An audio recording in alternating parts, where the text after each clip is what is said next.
The city of Liora never slept, but it dreamed long, strange dreams etched into the veins of its marble towers and winding alleys. Every door was an invitation, every shadow a memory waiting to be reborn. Magic breathed here, quietly like a creature under your floorboards. You learned not to disturb it unless you were prepared to listen. I lived in the South Quarter, above an abandoned chapel turned greenhouse. The plants grew wild, jasmine crawling through broken stained glass, orchids blooming in the hollows of forgotten pews. I didn't prune them. I let them take what they needed. Maybe because I understood, some things grow best in ruins. My work was restoration, not buildings, not artifacts, people.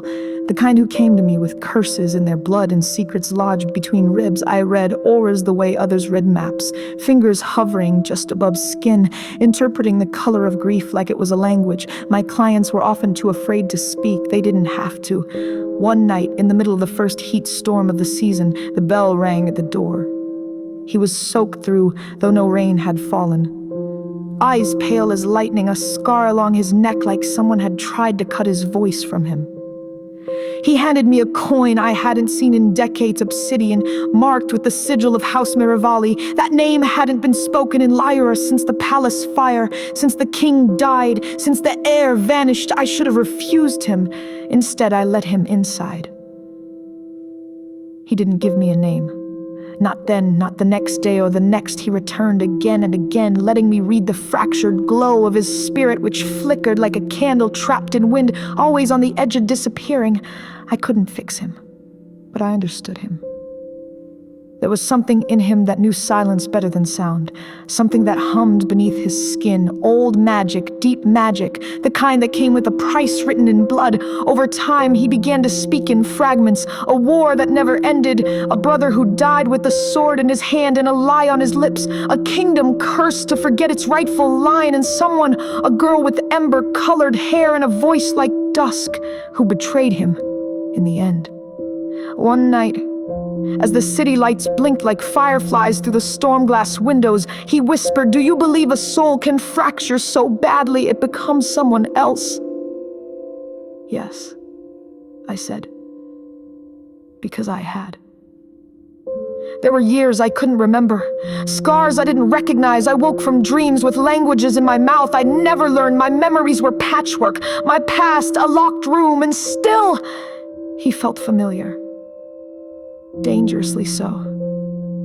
We became something without name or shape. There were nights he stayed until morning, laying on the floor as I slept by the open window. We never touched, but there was a gravity to us, an orbit. He was the quiet between breaths, the stillness in a city always moving, but even stars must fall.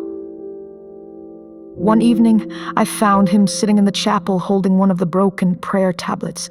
He looked up at me and said, "The girl who betrayed me, she was trying to save me." My heart stopped. She took my name, he said, to bind me, to keep me from burning with the curse. Everyone forgot who I was, except her. I stood frozen. And now, he added, she doesn't remember herself. The storm outside broke, and suddenly I knew. It wasn't a metaphor, it wasn't madness. It was truth. I was the girl, the one who'd taken his name into her soul, buried it so deep that even she forgot. I had saved him and paid for it with memory. He crossed the space between us and took my hand, not like a lover, but like someone anchoring the only thing keeping him alive. He spoke the name I hadn't heard since the fire, Liora. It tore through me like light through glass, and I remembered everything. The palace, the pact, the curse I wove into myself to steal him from death's hand, the look on his face when I erased us both. He had wandered the world unloved and unknown for 16 years, and I had lived in pieces. I wept like something dying. He held me like something found. We didn't speak after that.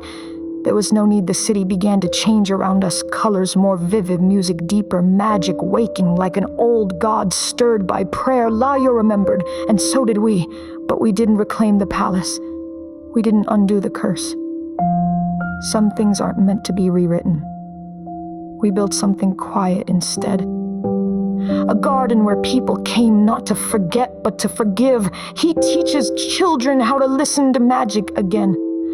I write names on paper, knowing now how precious they are. At night, we sleep side by side, two halves of a spell finally made whole, and sometimes when the bells ring again, I think we were never lost. We were just waiting for the world to be ready to remember us.